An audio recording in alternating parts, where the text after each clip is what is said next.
प्रज्ञा रोती हुई मंदिर में जाती है और भगवान के आगे जाकर कहती है, भगवान मेरी माँ को ठीक कर दो, मैं कसम खाती हूँ हाथ से ये रील्स बनाना छोड़ दूंगी, बस मुझे मेरी माँ वापस मिल जाए। 2 दिन। रील्स वाली बहू। प्रज्ञा को रील्स बनाने का बड़ा ही क्रेज है और वो दिन भर रील्स बनाती रहती है, खाते पीते घूमते फिरते घर में कॉलेज में। रील्स बनाने के कारण प्रज्ञा पूरे कॉलेज में हाईलाइटेड है। जहाँ उसकी रील्स सभी को पसंद आते हैं, वहीं मनीषा चिंता में डूबी रहती है। एक रोज जब खाते हुए प्रज्ञा रील्स बना रही होती है, तब मनीषा कहती है, 1 मिनट भी चैन नहीं है इस लड़की को। ये नहीं कि खाना तो आराम से खा ले, लेकिन नहीं, अरे थोड़ी देर रील्स नहीं बनाओगी तो आसमान नहीं टूट पड़ेगा। अरे मम्मी, इसी को तो कहते हैं डिटर्मिनेशन, तुम नहीं समझोगी ये सब। भगवान, इस लड़की को सद्बुद्धि दे। जब देखो तब टेढ़ा बाका मुंह बनाती रहती है। मनीषा की बात का प्रज्ञा पर जरा भी असर नहीं होता और वो खाते खाते रील्स बनाती रहती है। दिन बीतने लगते हैं और देखते देखते प्रज्ञा का कॉलेज भी खत्म हो जाता है। आए दिन कोई ना कोई मनीषा को प्रज्ञा की शादी करवाने का सुझाव दे जाता है। सब ठीक ही कहते हैं, प्रज्ञा की शादी कर देनी चाहिए। अपने घर के काम काज में व्यस्त हो जाएगी तो खुद ही ये रील्स और नाच गाना बंद हो जाएगा। मनीषा और प्रेम प्रज्ञा के लिए एक अच्छा लड़का ढूंढने लगते हैं और तभी विकी का रिश्ता प्रज्ञा के लिए आता है, जिसने प्रज्ञा को उसकी रील्स देखकर पसंद कर लिया था। अगले दिन विकी अपने माता पिता के साथ प्रज्ञा के घर पहुंच जाता है और प्रज्ञा साड़ी पहने हाथों में चाय की ट्रे लिए उनके सामने आती है। जब विकी को पसंद है तो हमें भी बहू पसंद है। बहन जी, आप बारात की तैयारी कीजिए। एक बार लड़का लड़की अकेले में बात कर ले तो अच्छा रहेगा। हाँ हाँ, क्यों नहीं। मनीषा विकी को प्रज्ञा के कमरे में भेजती है, जहाँ प्रज्ञा पहले से ही रील्स बना रही होती है। तभी विकी कहता है, आ गए आपके साजन जी, हमारे साथ ये रील्स कंप्लीट करती तो और भी अच्छा रहता। अच्छा जी, अब आ ही गए हैं तो बना ही लेती हूँ आपके साथ। दोनों मिलकर रील्स बनाते हैं। जब वी मीट और तुरंत पोस्ट भी कर देते हैं। फिर विकी कहता है, जब आप साड़ी में चाय लेकर आए तब मुझे लगा कि कहीं मैं गलत घर में तो नहीं आ गया। अब सही है। दोनों की शादी पक्की हो जाती है और शादी के दिन भी प्रज्ञा रील्स बनाने से चूकती नहीं, यहाँ तक कि बारात के समय भी नाचते हुए रील्स बनाती है। सभी लोग प्रज्ञा की तारीफ के पुल बांध देते हैं और प्रज्ञा नाचती गाती अपने ससुराल चली जाती है। सब कुछ अच्छा चल रहा होता है। प्रज्ञा यहाँ भी दिन भर हर चीज की रील्स बनाती रहती है, लेकिन कुछ दिनों के बाद जब सुनीता कहती है, और ना आज है, विकी दरवाजा पटक कर चला जाता है। धीरे धीरे विकी प्रज्ञा से दूर होता जाता है। बहू, ये रील्स के साथ साथ कुछ काम भी कर लिया करो।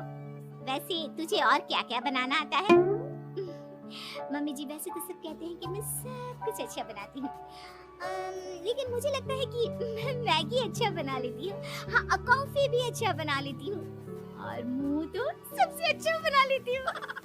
हैं? अच्छा अच्छा। सुनीता अपना माथा पकड़ लेती है और कहती है, बहू कुछ खाना बनाना भी सीख लेती हूँ। मम्मी जी, मैं लंबी प्लानिंग कर रही हूँ। जल्दी ही मैं इतनी फेमस हो जाऊंगी कि मुझे पैसे मिलने लगेंगे। हम दोनों सास बहू राज करेंगे, राज। नौकर काम करेंगे और लोगों की तो लाइन लगेगी हमसे मिलने के लिए। तेरा दिमाग खराब हो गया है क्या बहू? हंसी मजाक तक ठीक है, लेकिन इस तरह घर नहीं चलते। जितना जल्दी हो इस घर के तौर तरीकों को सीख लो। प्रज्ञा मुंह घुमाकर चली जाती है और तुरंत उसी वक्त एक रील बनाती है। ये देख सुनीता का गुस्सा 7वें आसमान पर चला जाता है और विकी के घर आती ही सुनीता उसे सब कुछ बताती है। विकी भी अब प्रज्ञा की इन हरकतों से परेशान हो जाता है। तुम टेंशन मत लो मम्मा, मैं देख लूंगा। विकी कमरे में जाता है तो देखता है कि प्रज्ञा रील्स बना रही है। विकी बड़े ही प्यार से प्रज्ञा से कहता है, प्रज्ञा, इन सब के लिए मैं तुम्हें मना नहीं कर रहा हूँ, लेकिन फिर भी हर वक्त तो ये अच्छा नहीं लगता ना। समझने की कोशिश करो, मुझे भी तुम्हारा थोड़ा वक्त चाहिए। मैं जब ऑफिस से आता हूँ तो मुझे समय देने की जगह इसी में लगी रहती है। तुम ज्यादा ही सोच रहे हो, तुम भी मेरे साथ रील्स बनाओ ना, तुम्हें भी बहुत अच्छा लगेगा।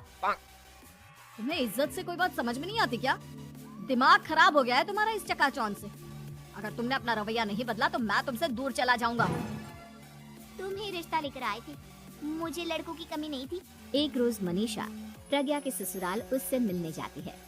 तब सुनीता उससे कहती है, बहन जी अब आई हैं तो कुछ दिन यहाँ रहकर जाइएगा, आप ही का घर है। हाँ मम्मी, बहुत दिन हो गए तुम्हारे साथ एक भी रील नहीं बनाई मैंने। प्रज्ञा तुरंत अपने फोन में रील्स ऑन कर लेती है। ये सब मुझसे नहीं होता। तेरा ये भूत अभी तक नहीं उतरा क्या? बहन जी आप कुछ कहती नहीं क्या इसे? जब आप ही कुछ नहीं कर पाई तो मैं कर ही क्या सकती हूँ, सास तो वैसे ही बदनाम है। शाम को घर की लाइट चली जाती है और मनीषा प्रज्ञा से कहती है, मेरे घुटनों में बहुत दर्द हो रहा है, तू लाइट का कुछ इंतजाम करना बेटा। अच्छा कैंडल जला देती हूँ मम्मा।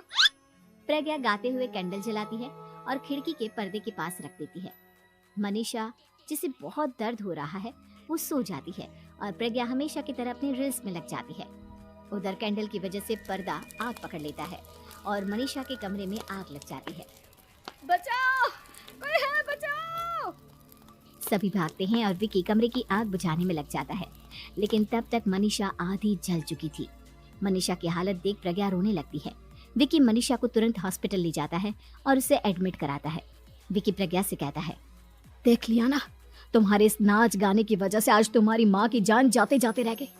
अब पता नहीं तुम और क्या चाहती हो। उधर डॉक्टर कहते हैं, इनकी हालत बहुत नाजुक है, आधे से ज्यादा जल चुकी है।